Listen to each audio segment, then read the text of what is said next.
সম্প্রতি মালদায় এক নাবালিকাকে খুনের ঘটনা ঘটে। সেই ঘটনার রেশ কাটতে না কাটতেই ফের একটি খুনের ঘটনা ঘটল মালদায়। বৃহস্পতিবার ভুট্টা ক্ষেত থেকে বিবস্ত্র অবস্থায় উদ্ধার হলো এক যুবতীর ক্ষতবিক্ষত মৃতদেহ। মালদার মোথাবাড়ি থানার হামিদপুর গ্রাম পঞ্চায়েত এলাকায় ওই ঘটনায় ব্যাপক চাঞ্চল্য ছড়িয়ে পড়েছে।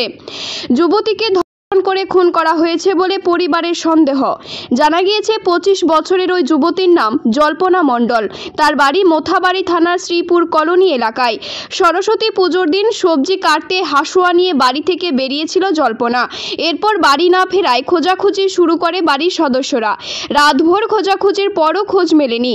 আজ সকালে মাঠের ভুট্টা খেতে যুবতীর দেহ পড়ে থাকতে দেখে পরিবারের সদস্যরা। খবর পেয়ে ঘটনাস্থলে ছুটে আসে মোথাবাড়ি থানার পুলিশ। দেহ উদ্ধার করে ময়না তদন্তের জন্য মালদা মেডিকেল কলেজ হাসপাতালে পাঠানো হয়। মালদা জেলায় পরপর এমন অপরাধমূলক ঘটনায় স্বাভাবিকভাবেই জেলাবাসীর মধ্যে আতঙ্ক সৃষ্টি হয়েছে।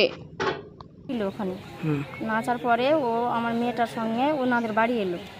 ওনাদের বাড়ি আসার পরেই বলছে যে মুখ হাত ধুচ্ছে, সিয়েটারটা খুলে রেখে ওখানে দিয়ে মুখ হাত ধোয়া পরেই বলছে যে কি বেটি তুই সিয়েটার কেন খুললি? তো বলছে গরম লাগছে। গরম লাগছে দিয়ে এটা কথা বলে ও নিচে নামলো। যাওয়ার পরে আমরা খোঁজাখুঁজি করছি, দিয়ে সবাই বলছে যে ও তো হাঁসও আনতে গেছিল সবজি কাটার জন্য। তখন মোটামুটি 6টা থেকে 7টা বেজে গেছে সন্ধ্যা। হ্যাঁ, দিয়ে এই কথা বলার পরেই ওর সবাই আমরা ওর ভাইরা আমরা সবাই খোঁজাখুঁজি করছি। দিয়ে বলছে যে কি না এটা দিয়ে বেটি নামলো, নেমে চলে গেল ওদিকে আর আমাকে পাঠিয়ে দিয়েছে। এই কথাই মেয়েটা বলেছে। আর তখন থেকে আর মেয়েটাকে আর খুঁজে পাওয়া যাচ্ছে না। সকালে ওর ভাইরা খুঁজছিল যে দেখি কোথাও এগুলাতে দেখে টেখে না হলে পুলিশের কাজ যাব। কোনো ছেলের তো সন্ধান পায় না, পালিয়ে গেলে তো ছেলের ঘটনা উঠে। ওর ভাইরা খুঁজতে গেল, খুঁজে যে দেখছে যে এটা দিয়ে যাচ্ছে তো মাকাইগুলা কাটা কাটা আছে। মাকাইয়ের গাছগুলো ওটা লাইন দিয়ে যাচ্ছে তো আইলটা ধরে মাকাইয়ের গাছগুলো কাটা কাটা আছে। তো মাকাইয়ের গাছগুলো ফের দুমড়াও আছে, মানে ভাঙা ভাঙা আছে। তোর ভাইয়ের সন্দেহ হয়ে গেল এই মাকাইয়ের গাছগুলো ভাঙা কেন আছে। যে দেখছে যে উলঙ্গ অবস্থায় পড়ে আছে, ও আর স্থির থাকতে পারিনি, সঙ্গে সঙ্গে খুবই চেয়েছে। এটা ওকে কোনো খারাপ উদ্দেশ্য তো নিয়ে গেছিল, খারাপ কাজ করে ওকে মেরে ফেলে দিয়েছে, কেটে মেরে। ওরকম তো সন্দেহ দেখতে পাচ্ছি না। যে এখানে একটা লাহাস পড়ে আছে, এভাবে গলা কাটানো বা কোপ আছে মাথায়। হ্যাঁ, এবার ওইখানে পড়ে আছে।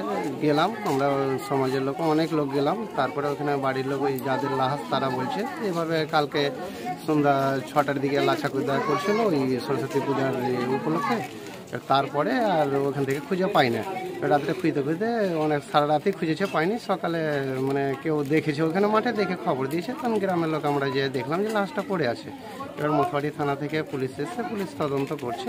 তদন্ততে কী হবে এখনও জানা নাই। হ্যাঁ, এখনও কেউ মানে কে ঘটনা কে করেছে এগুলো কোনো ইয়ে হয়নি, এটা তদন্ত করছে পুলিশ।